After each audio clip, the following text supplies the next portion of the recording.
matiin kompor ya setelah memasak. Lah itu mah ibu-ibu merem juga auto itu mah. Diskusi kita hari ini tuh sebenarnya pengen ngajak ibu-ibu, mari kita berpikir lebih jauh. Sumber daya alam kita, keuntungan-keuntungan strategis yang Allah berikan, itu ternyata Allah titipkan di negeri-negeri kaum muslimin. Nah itu Allah wajibkan bagi kita untuk kemudian menjaga, mengelola. Untuk apa? Ya untuk kemaslahatan umat. Nah ternyata amanah yang Allah titipkan itu tidak dijaga secara maksimal gitu. Bahkan kita menggantungkan ya keamanan dan penjagaannya itu pada justru bukan negeri muslim. Selama ini kan memang ada kepentingan dari negara barat untuk menguasai area tersebut. Kenapa? Ya tadi siapa bisa menguasai itu seperti memegang ekonomi global. Kayak sekarang nih, Selat Hormuz ditutup. Nah, susah. Nah, itu akar masalahnya nih sebenarnya yang kita tuh harus notice ke sana gitu. Peran kita tuh banyak ya, bukan cuma ibu rumah tangga, tapi lebih jauh kita adalah seorang muslim. Rasulullah bersabda, barang siapa bangun tidur di pagi hari dan tidak memikirkan urusan saudaranya kaum muslimin, maka dia tidak termasuk golonganku. Serem ya gitu. Jadi terus aja speak up, dan supaya bisa speak up satu-satunya cara adalah dengan ngaji. Gimana sih cara merespon yang tepat, Bu Fi? Cara merespon yang tepat seorang muslim adalah dengan POV Islam. Supaya tahu POV Islam, balik lagi, ayo ngaji biar tahu POV Islam dalam merespon pernyataan matiin kompor setelah masak. Apa sih akar masalahnya kok muncul pernyataan seperti ini tadi?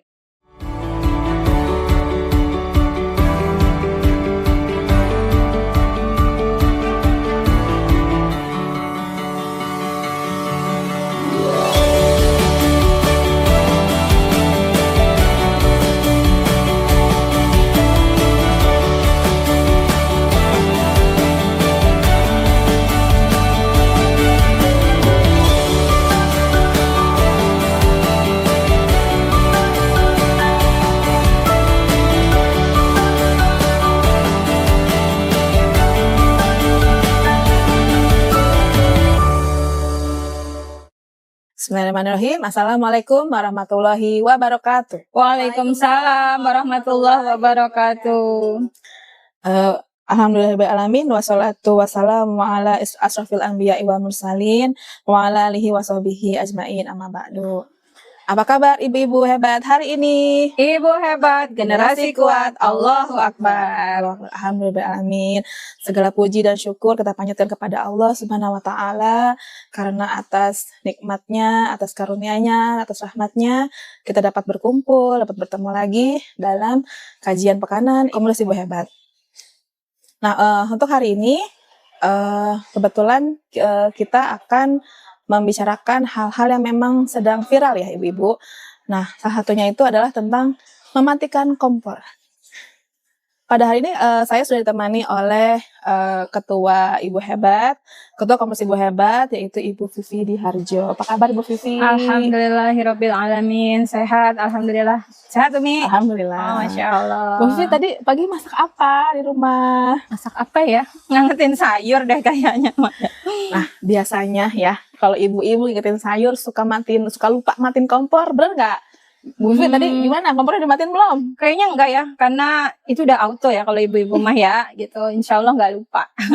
Ya, ibu-ibu saat ini kita sedang ada di isu-isu ya, banyak isu-isu yang terjadi pada saat ini gitu kan. Salah satunya itu tentang pendapatnya Menteri ESDM kita memberikan pernyataan kepada ibu-ibu untuk mematikan kompor setelah memasak. Di mana-mana Pak ya, kan itu kan langsung memancing reaksi ya dari ibu-ibu kan gitu kan. Jangan ibu-ibu, bapak-bapak juga ada tuh yang terpancing tuh Bu Vivi. Jangankan abis masak, jangankan abis masak gitu ya. Hal-hal yang juga kita udah hemat nih Pak gitu kan ya. Sampai odol aja kita lipat-lipat katanya. Ya, bukan hanya LPG saja Pak, kita sudah berhemat gitu kan. Rakyat miskin yang menengah ke bawah itu sudah auto banyak ya? Sudah auto hemat gitu kan. Termasuk kata dia saya sebutkan tadi ada odol aja udah dilipat-lipat ya. Sabun udah pakai air sih ya, betul. Sabun pakai air, sampo gitu, ya, sampo juga gitu kan ya. Nggak usah diajarin apa masalah hemat-hemat gitu kan. Nah, tapi kan kita juga tidak bisa hanya terpancing oleh reaksi netizen seperti itu saja ya Bu Vivi ya, tapi juga kita memang harus menelaah lebih dalam gitu kan. Ada apa betul. sih sebenarnya gitu Iya. kan ya. Nah, bagaimana tanggapan Bu Vivi mengenai pendapatnya Bapak Menteri kita ini? Ya, bismillahirrahmanirrahim. Alhamdulillahirabbil alamin. Wassalatu wassalamu ala asrofil anbiya'i wal mursalin wa ala alihi wa sahbihi ajmain amma ba'd. Ya, awalnya gimana? Awalnya sih kaget ya. Kok bisa gitu ya? Muncul statement seperti ini gitu. Yang kemudian ternyata ya Mi ya, itu jadi lucu-lucuan ya Iya. di media sosial. Responnya tuh pada lucu-lucu tadi kayak Umi bilang ya. Sampai odol dilipat-lipat, sampo udah dicampur air gitu kan. Jadi sebenarnya tadi saya setuju dengan yang disampaikan untuk masalah penghematan di tengah situasi ekonomi kita hari ini itu sebenarnya sudah automatically ya kita teh berhemat begitu. Nah terus saya justru penasaran gitu ya di tengah anjloknya gitu daya beli masyarakat ya Mi ya, di tengah rupiah yang makin naik-naik ke puncak gunung gitu. Kok muncul statement seperti ini gitu. Kalau saya teh penasarannya di situ sebenarnya. Iya. Ada apakah gerangan gitu. Karena kan mungkin terkait dengan berita-berita yang akan langkanya sumber daya energi gitu kan ya. Betul. Karena terkait dengan perang antara Amerika Iran gitu Ya, kan. Itu kan didengungkan gitu ya. Misalnya digaungkan kalau ini akan menjadi sebuah kelangkaan gitu. Makanya beliau menyatakan pernyataan itu gitu kan. Betul. Tapi gitu kan ya, masa sih hanya sampai situ aja gitu ya. Tapi kan juga tuh penasaran nih, sebetulnya ada apa sih di balik isu-isu yang dihembuskan oleh para pejabat ini gitu kan ya. Nah, sebetulnya bagaimana sih cara kita itu menghemat energi itu seharusnya Bu Vivi? Sebenarnya kan kalau tadi ya, ini tuh ternyata pas ditengok lagi, bukan sekedar statement ya Mi. Ini tuh terkait dengan kebijakan sebetulnya. Ya. Kebijakan penguasa terhadap rakyat gitu kan ya. Terkait gonjang-ganjing situasi kita hari ini ya. Gonjang-ganjing di Selat Hormuz itu di Iran sana ya. Nah jadi yang harus kemudian kita telaah secara kritis, kok situasi di Hormuz sana diresponnya dengan kebijakan atau statement yang semacam ini. Iya. Sementara dalam perspektif Islam ya, seorang pemimpin itu tidak boleh mengeluarkan sebuah kebijakan yang memberatkan atau menimbulkan sebuah kemudaratan. Itu satu. Yang kedua adalah penguasa di dalam Islam itu harus bisa memastikan bahwa salah satu tugas negara ya, yang dalam hal ini direpresentasikan oleh penguasa gitu ya, kebijakan-kebijakan yang dikeluarkan itu seharusnya memastikan bahwa kebutuhan dasar ya, kayak ya gas itu kan kebutuhan rumah tangga ya, gitu. Gas 3 kilo, bahkan di situ kan ditulis untuk orang miskin ya, kalau nggak salah mah. Iya betul. Gitu. Jadi yang beli gas 3 kilo ya dikategorikan seperti itu sesuai dengan tulisannya dong gitu. Nah jadi sebetulnya tugas negara itu memastikan bahwa ketersediaan kebutuhan pokok ini, kebutuhan dasar ini terpenuhi. Artinya bisa diakses dengan mudah, dengan murah, itu dalam perspektif Islam. Nah ada wacana sih Mi, kita tuh harus mulai melakukan transisi energi. Karena ternyata gonjang-ganjing di Selat Hormuz itu, di mana Hormuz itu adalah jalur strategis, di mana 20% pasukan energi itu lewat dari sana gitu. Itu sedang tidak baik-baik saja hari ini, gitu kan. Sehingga goncangan sedikit di Hormuz itu menjadi goncangan dunia gitu.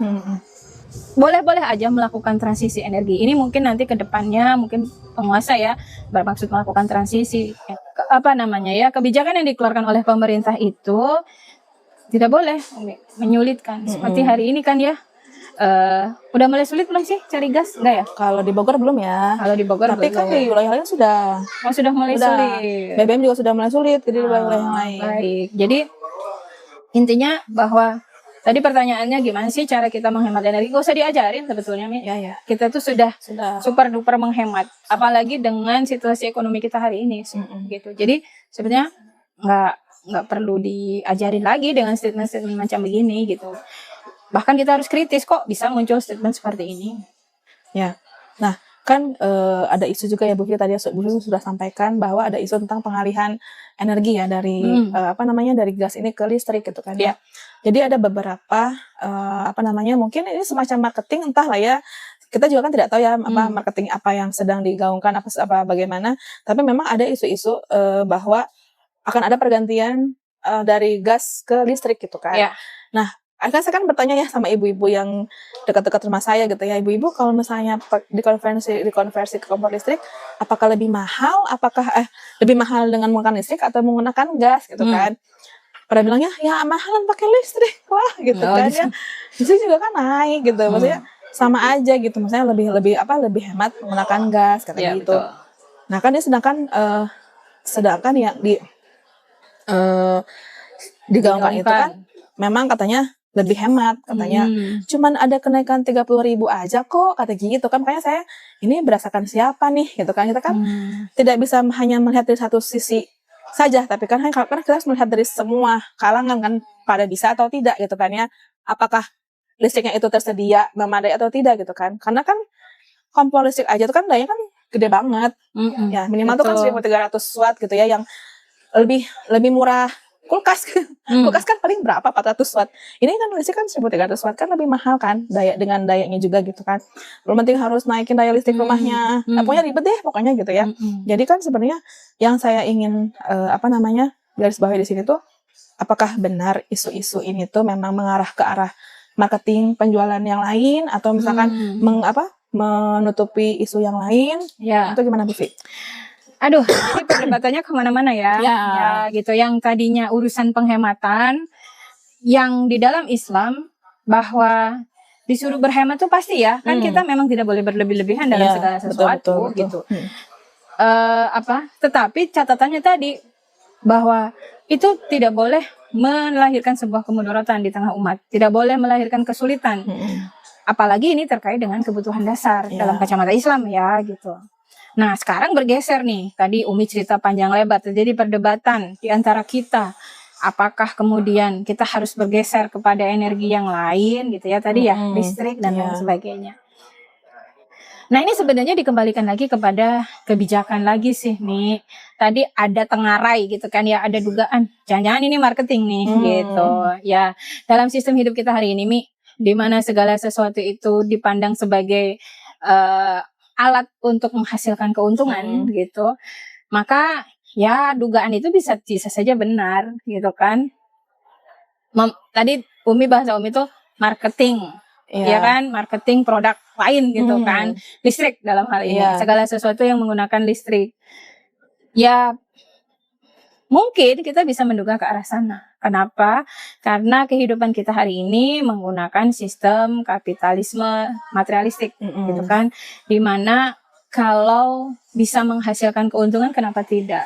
Bahkan kemudian itu bisa lewat dengan cara seperti ini, ya mengeluarkan isu, mengeluarkan statement gitu kan. Akhirnya kan orang jadinya, oh iya ya, kalau hari ini energi gas itu sesulit ini nantinya karena ada konflik di Hormuz, kayaknya kita harus cari alternatif dong gitu. Nah lagi-lagi kalau kemudian kebutuhan akan alternatif itu semakin tinggi kan, yang untung ya tadi tuh kelompok-kelompok yang kemudian memproduksi dan menjual hal ini gitu kan. Jadi balik lagi umatnya tetapnya jadi apa ya? Jadi konsumen gitu kan. Jadi yang merasakan dampaknya. Sementara kan hari ini kita lihat ya, daya beli itu anjlok merosot gitu kan. Ibu-ibu udah teriak apa-apa tuh udah bukan lagi naik tapi ganti harga ya. Gitu. Nah, jadi akhirnya kita harus gini Mi, harus cari akar masalahnya sih. Ya bukan hanya ribut pada solusi, ya kan, yang katanya tadi energi gas sekarang nanti bakalan terganggu, bakalan langka dan lain sebagainya. Jadi kita harus mikir nih penyelesaian, gak hanya dari situ sih gitu. Itu juga harus dipikirkan, tetapi yang lebih penting adalah mencari akar masalahnya nih di mana sih gitu. Kan yang namanya kayak misalnya sekarang ya, misalnya gencatan senjata berhenti. Itu kan tidak ada jaminan bahwa ini tidak akan terjadi lagi toh. Gitu. Misalnya jalur-jalur strategis energi, terus kemudian pangan, perdagangan itu kan nggak cuma Hormuz dong. Iya, iya. Ada misalnya di Mesir ada terusan Suez, ada kanal Iya. Suez.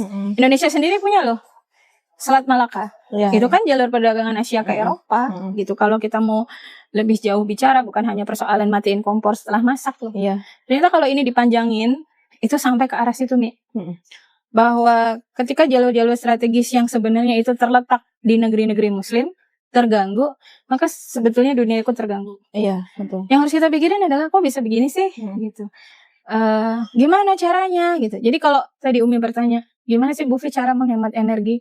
Itu bukan hanya terbatas masalah kita ibu-ibu dengan kompor, Iya, gitu. betul. Kita bicara tentang jauh lebih besar ya, bahwa negeri-negeri Muslim itu punya potensi energi yang cukup luar biasa. Termasuk energinya itu sendiri, sumber daya alamnya itu sendiri, jalur-jalur strategis untuk kemudian mendistribusikannya itu kan ada di negeri-negeri Muslim. Jadi sebetulnya kita perlu berpikir jauh lebih panjang gitu daripada kita meresponnya dengan lucu-lucuan. Gitu. Itu boleh-boleh aja sih. Tapi jangan berhenti di situ gitu maksudnya. Persoalannya itu lebih rumit ya, lebih kompleks, dan kita harus mengajak diri kita, orang-orang terdekat kita, bahkan anak-anak kita untuk ayo kita pikirin yuk. Sebenarnya ini tuh masalahnya ada di mana sih? Iya. Gitu. Nah, gitu sih lebih ke sana. Iya, karena kan memang udah ketukar isu ya. Betul. Jadi kita tuh bingung ya, mana dulu yang harus kita respon gitu kan ya. Mana dulu yang harus kita pahamkan meluruskan ke masyarakat sih sebetulnya sih ya. Sebenarnya masyarakat tuh udah tahu sebenarnya kan, udah mulai muak juga gitu ya. Kok gini sih, kok gitu sih gitu kan ya. Tapi kan hanya cuma ngomongin batas itu aja gitu ya. Sedangkan kita kan sebagai pengemban dakwah itu kan lebih harusnya ke solusinya gimana ya? Solusinya gimana? Gitu. Kita kan harus memikirkan daya beli masyarakat yang lebih rendah tuh gimana? Akar masalahnya itu sebenarnya dimulainya dari mana sih? Gitu kan gitu ya. Nah, kadang kita kan responnya kan tidak selalu tepat ya. Kadang ada yang pro, ada yang kontra, ada yang malah mendukung. Dulu tuh pernah waktu ketika minyak goreng mahal waktu itu ya, pernah sampai 40-50 ribu kan. Kita kan merasa rugi banget ya Allah, kok dari harga 20 ribu ke 50 ribu kok naiknya jauh banget gitu kan ya. Dan ada yang merespon dengan itu nggak apa-apa, toh selama kita masih beli kan masih bisa gitu beli. Ya, maksudnya. Betul. Kita kan khawatir dengan kita merespon hal ini yang sekarang ini, yang tentang penghematan energi yang sekarang sama sebenarnya ya, masalah energi, pangan, kan nggak jauh-jauh dari situ ya. Kita tuh khawatir gitu karena meresponnya tuh hanya dengan yang penting kebeli deh. Nah, kita kan nggak takut ya. Betul. Nah, seharusnya kita tuh bagaimana sih cara merespon yang benar terhadap isu-isu yang terjadi ini, Bu Fi? Ya, yang tadi udah kita buka sedikit ya, bahwa respon sesaat ya kayak tadi tuh akhirnya dibuat meme-meme yang lucu itu sih nggak masalah ya, boleh-boleh aja. Tapi jangan berhenti sampai di situ. Kita harus cari tahu dulu. Dan ternyata Umi kalau dirunut-runut ya akar masalahnya, ternyata gini. Ternyata satu, sumber daya energi itu banyak Allah taruh di negeri-negeri Muslim, ya kan? Di Iran contohnya ya. Kenapa wilayah ini selalu memanas ya? Saya baca itu ternyata minyak di Iran itu dangkal, kategori dangkal gitu. Maksudnya tidak perlu eksplorasi yang cukup rumit untuk munculnya minyak itu ya. Satu, gak cuma Iran sih sebenarnya, banyak negeri-negeri lain yang di area Timur Tengah itu kan penghasil energi hampir 70 atau 80% gitu, persis kurang lebih ya. Itu ada di wilayah itu nih, dan itu negeri-negeri kaum muslimin gitu. Itu yang pertama. Terus yang kedua juga jalur strategis ini yang sekarang sedang memanas. Goyang sedikit, akhirnya dunia pun ikutan goyang. Bahkan di Filipina ya, kalau nggak salah, orang tuh udah jalan kaki loh, karena saking nggak ada BBM ya di Filipina tuh. Nah, sampai segitu tuh. Apa yang terjadi ternyata di wilayah Timur Tengah itu ternyata nyampe loh ke Asia gitu kan. Ya, bahkan berarti kan udah mendunia ya, maksudnya. Lokal itu betul. Doang, gitu. Nah, pertanyaannya adalah wilayah-wilayah ini terus digoyang gitu ya, terus memanas oleh siapa gitu kan? Selama ini kan memang ada kepentingan dari negara barat untuk menguasai area tersebut. Kenapa? Ya tadi itu masalah strategis. Siapa bisa menguasai, kalau bahasa ini ya, choke point gitu. Titik-titik strategis gitu. Itu seperti memegang ekonomi global. Kayak sekarang nih, Selat Hormuz ditutup. Nah, susah. Waktu tahun 2021 tuh ada kapal Evergreen ya? Evergreen. Nah itu melintang. beberapa saat melintang, dan itu ekonomi dunia benar-benar terganggu. Pasokan energi, pasokan Telat ya. pangannya telat gitu. Industri yang jauh di mana juga terganggu Iya. ya. Itu Karena karena- pasokannya terganggu. Itu kan Malang doang ya? Malang doang. Bukan ditutup. Iya, bukan ditutup dan bukan karena konflik. Iya. Itu. Nah, ini jalur-jalur strategis ini ternyata berada di wilayah kaum muslimin. Tapi anehnya adalah keamanan wilayah-wilayah ini justru tidak dikuasai oleh negeri-negeri muslim keamanannya. Justru keamanannya itu bergantung pada barat gitu. Jadi keamanan wilayah atau jalur-jalur strategis ini justru berada di Wilayah-wilayah yang barat. Oh ya, di mana? Tergantung pada barat. Nah, apa yang terjadi? Ya, beginilah gitu ya. Ada goncangan sedikit, kita akhirnya ikut terombang-ambing. Padahal Allah berfirman di Quran surat An-Nisa ayat 141 ya. Dan Allah sekali-kali tidak akan memberi jalan kepada orang kafir untuk menguasai orang-orang yang beriman. Padahal udah disuruh tuh. Allah itu tidak akan memberi jalan kepada orang-orang kafir. Dalam hal ini justru sumber daya alam dan jalur-jalur strategis itu bukan kaum muslimin yang memiliki kendali. Ya. Yang memang ada di wilayah memang kaum sama Allah muslimin diletakkan gitu di negeri-negeri muslim, tapi Tapi kaum nggak muslimin punya nggak punya daya. kendali, ya. nggak punya Oke. daya kontrol. Ya, Jadi susah ya. ya baru kali ini aja nih ya, yang Hormuz ditutup ini gitu. Tapi yang lain, ada Selat Malaka, ada terusan Suez gitu kan ya, ada Bab el Mandeb, banyak ya jalur-jalur strategis itu. Belum yang di Afrika gitu kan. Nah jadi kita tuh nggak punya kendali. Mirisnya itu di situ loh. Istilahnya Allah letakkan banyak kelebihan, banyak keuntungan strategis, tapi kita nggak punya kendali atas itu. Ya. Maka ya beginilah akhirnya nasib kaum muslim.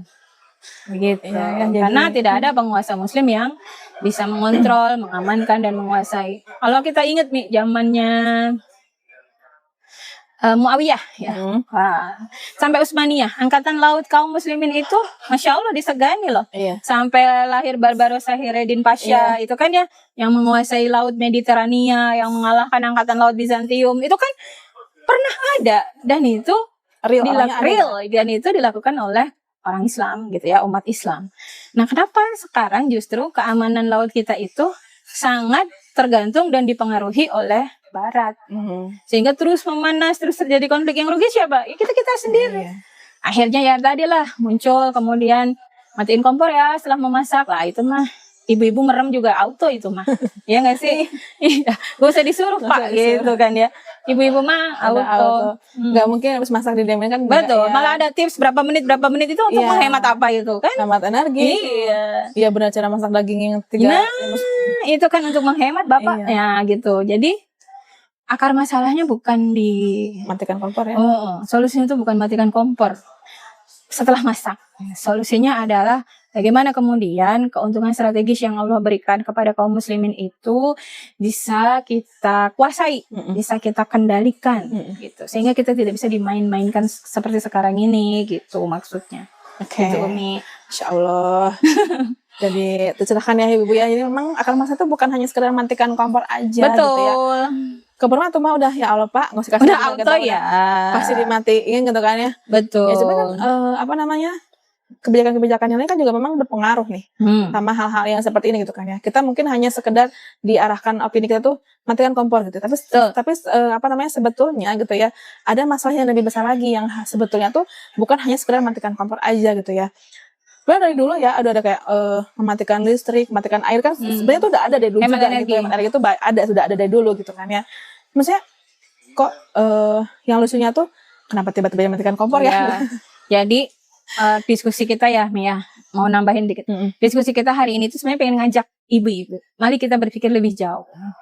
Bahwa sebelum kita menentukan solusi, kita cari tahu dulu Mi akar masalahnya. Ternyata tadi loh Bu, sumber daya alam kita, keuntungan strategis yang Allah berikan itu ternyata Allah titipkan di negeri-negeri kaum muslimin. Ya. Gitu. Nah, ternyata amanah yang Allah titipkan itu tidak dijaga secara maksimal gitu. Yeah. Bahkan kita menggantungkan ya keamanan dan penjagaannya itu pada justru bukan negeri muslim. Iya. Ya kan? Iya, betul. Gitu. Nah, itu akar masalahnya Mi sebenarnya, yang kita tuh harus harus notice ke sana gitu. Bahkan kalau perlu nih kita ngajak ngobrol nih anak-anak kita. Ya tentu sesuai dengan usianya ya. Anak-anak yang udah sekolah gitu, yang udah mulai bisa diajakin ngobrol, ajakin ngobrol gitu. Bahwa nak, kita ini adalah bagian dari umat yang Allah titipkan sumber daya alam dan keuntungan strategis seperti jalur-jalur strategis itu kepada kita, kaum muslimin gitu. Nah itu Allah wajibkan bagi kita untuk kemudian menjaga, mengelola. Untuk apa? Ya untuk kemaslahatan umat. Kemaslahatan umat manusia gitu loh maksudnya. Tapi kan itu tidak bisa terjadi sekarang. Karena ternyata memang kita tidak kontrol itu. Kita tidak kuasai. Kita punya doang nih. Kayak misalnya Umi nih dikasih rumah mewah. Tapi Umi nggak bisa apa-apa di dalamnya. Dikasih punya doang, tapi apa yang terjadi di dalamnya bukan Umi yang mutusin gitu. Ya nggak sih, orang lain yang mutusin. Nah, Umi cuma terima punya doang. Kan nggak enak gitu ya. Artinya kalau kemudian tidak dalam penguasaan kita, orang lain yang menguasai ya dia berbuat apa aja di dalamnya tanpa kita bisa apa-apa toh. Nah gitu. Jadi itu yang harus kemudian kita tularkan ya ke teman-teman terdekat gitu ya, saudara-saudara, bahkan anak-anak kita yang sudah mulai bisa diajak ngobrol serius gitu. Mari kita sampaikan karena mereka lah nanti yang akan meneruskan gitu. Estafet gitu. Anak-anak sekarang nggak tahu loh segitunya bahwa sebenarnya Allah tuh nitipin banyak hal loh nak buat kita, gitu kan ya? Iya betul-betul.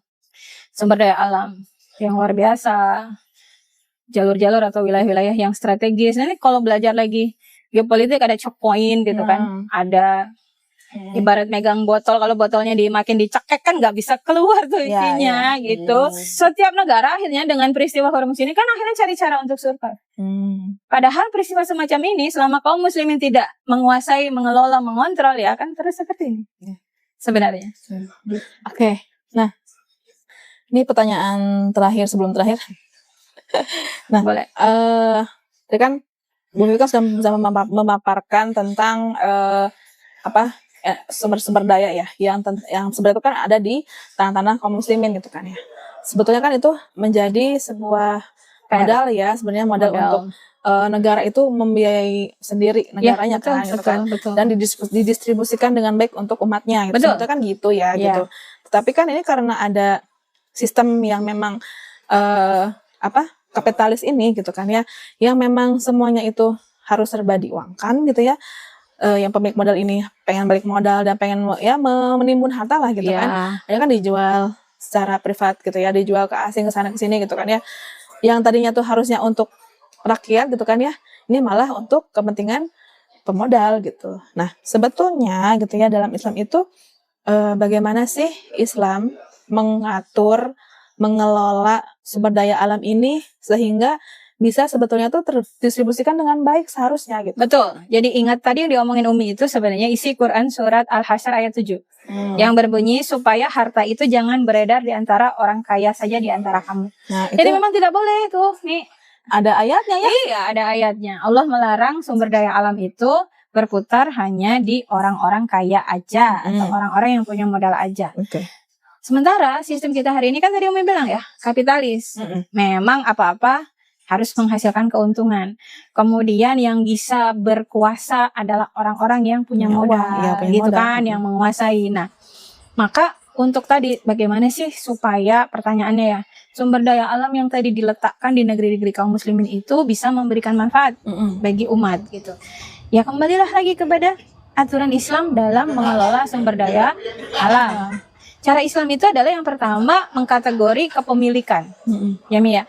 Di Islam itu kita mengenal 3 kepemilikan. Ada kepemilikan pribadi, ya, milkiyah fardiyah gitu ya. Ini segala hal yang dimiliki oleh individu. Ini ada aturannya. Apa aja? Misalnya dari hasil bekerja, dari hasil waris, ya. Itu nggak boleh tuh diutak-atik sama negara tuh nggak boleh, gitu kan ya. Kemudian ada kepemilikan negara atau milkiyah daulah ya. Ada kemudian aset-aset negara, contoh gedung, ya kan, jembatan, bendungan. Nah, aset-aset negara ini dikelola dan boleh dimanfaatkan untuk kepentingan rakyat, kepentingan umat. Dan yang terakhir adalah kepemilikan umum, ya, milkiyah ammah. Di situ termasuk di dalamnya seperti halnya Rasulullah bersabda bahwa kaum muslimin itu berserikat atas 3 hal ya, api, badan gembalaan dan air. Nah, api di sini banyak ulama memaknai sebagai sumber-sumber energi tadi, yang kemudian jumlahnya itu dalam jumlah besar. sehingga tidak boleh dimiliki oleh individu, sekelompok orang tuh beneran nggak boleh. Jadi pengkategorian kepemilikan ini ada konsekuensinya. Ya. Siapa yang boleh mengelola, siapa yang boleh memanfaatkan. Nah, jadi kalau memang kepengen gitu ya, bahwa tadi keuntungan strategis yang Allah tempatkan di negeri-negeri muslim itu bermanfaat atau mewujudkan kemaslahatan, ya kembalikan segalanya itu pada aturannya, SOP-nya yang diturunkan oleh Allah melalui syariatnya. Betul, gitu. betul. Ya.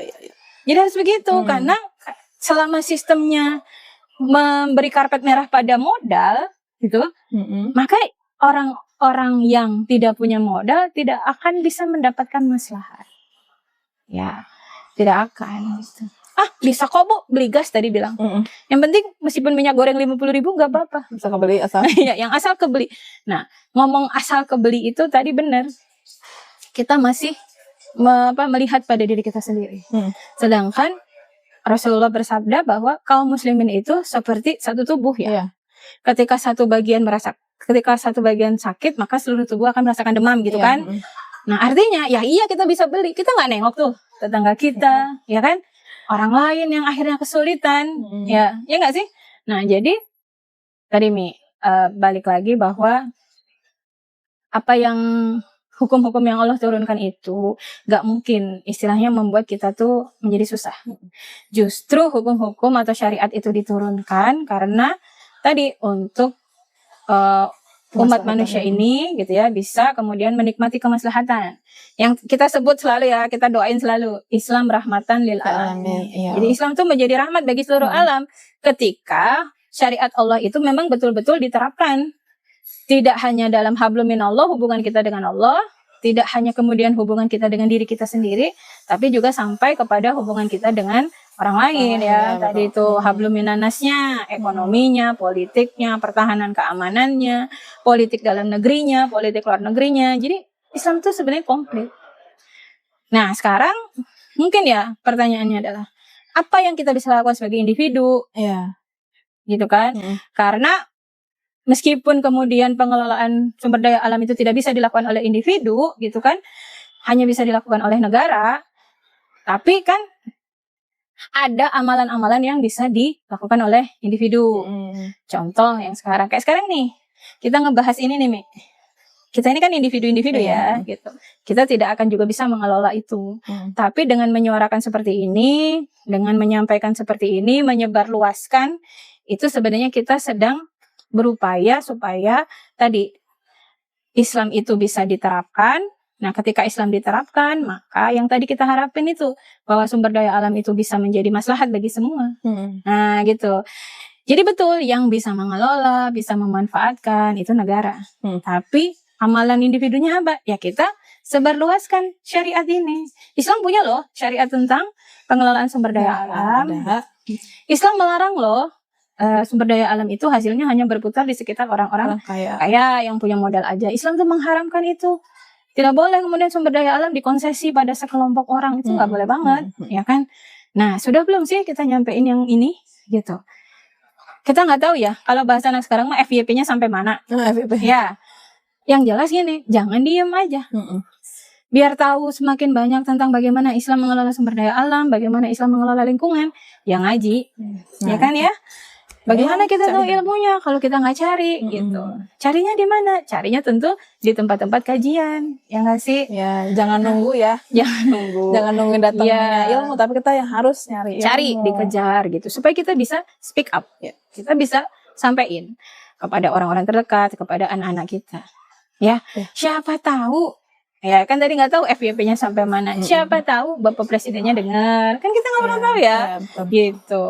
Siapa tahu orang-orang yang mengambil kebijakan itu akhirnya dengar dan kemudian oh iya ya benar. Ya, kita nggak tahu ya, padahal mah misalnya dimulainya dari sini nih, dari kajian hari ini, kan kita nggak pernah tahu ya. Betul. Jadi terus aja speak up dan supaya bisa speak up satu-satunya cara adalah dengan ngaji begitu. Sehingga kita tadi bisa gimana sih cara merespon yang tepat, Bu Fi? Cara merespon yang tepat seorang muslim adalah dengan POV Islam. Supaya tahu POV Islam, balik lagi, ayo ngaji. Biar tahu POV Islam dalam merespon pernyataan matiin kompor setelah masak dah. Gitu. Ya. Jadinya kita berpikir ada apa ya di balik pernyataan ini ya? Apa sih akar masalahnya kok muncul pernyataan seperti ini? Tadi kan kita udah obrolin. Kok bisa tahu? Ya tadi cari tahu dari kacamata Islam. Bagaimana Islam memandang energi tadi ya kan? Ternyata ada hadis bahwa kaum muslimin itu berserikat atas api, atas padang gembalaan, atas air. Itu artinya gimana ya? Oh, ternyata para ulama mendefinisikan api itu adalah sumber-sumber energi, termasuk minyak, batu bara, gas gitu kan, macam-macam. Oh, ternyata api ini nggak boleh ya dikelola oleh individu misalnya. Nah, dia cari tahu deh tuh. Pernah soalnya nanya ada yang nanya gini, so kalau misalnya ini di rumah kita nemu minyak, kita apain ya? Ya nggak apa-apa ya, itu kan punya kita. Nah, kalau nemu minyak, nemu emas kan ada kadang ya, namanya harta karun teh gitu. Mungkin dulu sisa korun ya. Nah, kalau kita nemuin, kita lihat dulu jumlahnya kecil atau besar. Kalau jumlahnya besar berarti tidak boleh dikelola oleh pribadi gitu. Nah, itu dalam kacamata Islam. Seperti halnya dulu Rasulullah memberi hadiah ya kepada seorang sahabat yang meminta tambang garam. Udah dikasih nih, Mi. Tiba-tiba beberapa orang memberitahu Rasulullah, wahai Rasulullah, itu tuh berproduksinya terus-menerus dalam jumlah besar. Nah, Rasulullah menarik kembali tuh tambang garamnya karena dia berproduksi dalam jumlah besar dan itu dimanfaatkan oleh banyak orang. Itu dalam POV Islam loh. Dan kalau kita nggak cari tahu, kita nggak akan pernah tahu. Nah gitu. Makanya harus ngaji. Betul, harus ngaji. Biar tahu kayak pinter kayak Bu Vivi nih. Nggak juga sih. Semua orang yang ngaji Islam pasti tahu. Ya. Jadi respon kita itu bukan cuma buat meme-meme aja. Bikin meme-meme mah ya apa-apa sih, buat healing ya, buat seru-seruan gitu. Tapi Pak, ini bungkus odol udah dilipet-lipet loh Pak, gitu kan. Iya, gitu kan. Ini sabun udah campur air loh Pak, sampo gitu kan. Itu udah hemat banget ini gitu. Tapi sebagai seorang muslim kita perlu menyampaikan ini, Mi, solusi dalam kacamata Islam. Nah, itu kewajiban seorang muslim sih ya. Itu ibu-ibu. Oke, sip. Insyaallah ya, ibu-ibu, kita juga tahu ya, sebenarnya tuh nggak hanya sampai situ aja ya. Kalau kita mempunyai suatu mendengar satu isu memang yang sedang digaungkan, yang diramaikan oleh pejabat, bahkan sekarang tuh kan udah apa-apa kan langsung viral ya. Jadi kan tahu tuh. Makanya jangan hanya berhenti sampai hanya sekedar merespon sesaat aja gitu ya. Tapi memang kita harus mencari tahu juga apa sih akar permasalahan dari pendapat itu gitu kan ya. Agar kita tahu gitu ya sebetulnya tuh harus bagaimana bersikap, bagaimana merespon agar ketika kita itu meluruskan di masyarakat tuh jadi tahu harus meluruskannya seperti apa. Bukannya sekedar ya deh Bu asal kebeli aja, enggak gitu ya.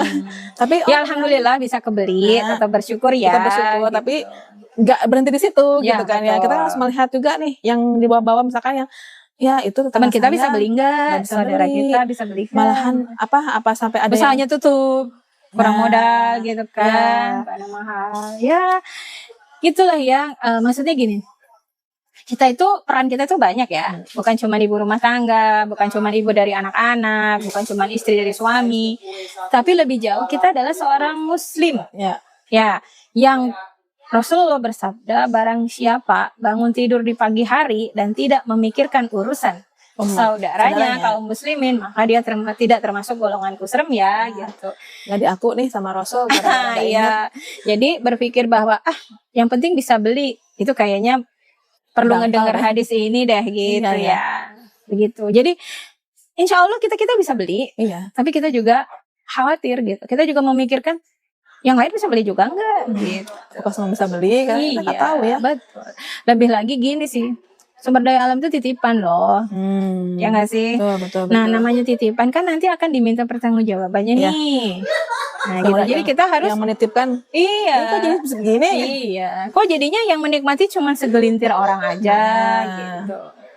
Lebih ke situ sih. Lebih kepada pertanggungjawaban kita. Dan kan kita tidaklah aku ciptakan jin dan manusia kecuali untuk beribadah kepadaku. Nah, beribadah itu kan bukan cuma persoalan ritual ya, sholat, puasa. Beribadah itu adalah menjalankan apa yang Allah turunkan. Gitu, semua syariat Allah tadi. Nah, itu dalam konteks ibadah. Begitu. Oke, Bu Vi. Karena waktunya sudah habis ya. Padahal baru panas kayaknya.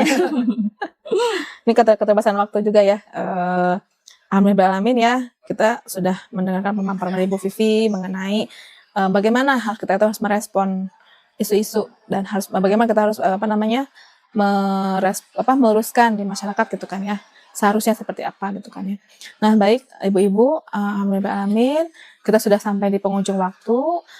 Semoga apa yang disampaikan oleh Bu Vivi hari ini bisa menjadi insight bagi ibu-ibu yang di luar sana gitu kan ya, bisa berdampak juga bagi ibu-ibu, Amin. bisa sebagai Ya Rabbal bahan Alamin. dakwah juga gitu kan ya. Iya, betul. Oh harus begini loh, kata Bu Vivi harus begini. Nah, Bukan kata saya, tolong. tadi ada Kata Allah ya, ayat-ayatnya, kata Allah. Tadi ada ayat-ayat yang disampaikan oleh Bu Vivi juga ya. Nanti mudah-mudahan ibu-ibu ada yang mencatat ya gitu. Baik, akhirul kalam saya tutup kajian hari ini.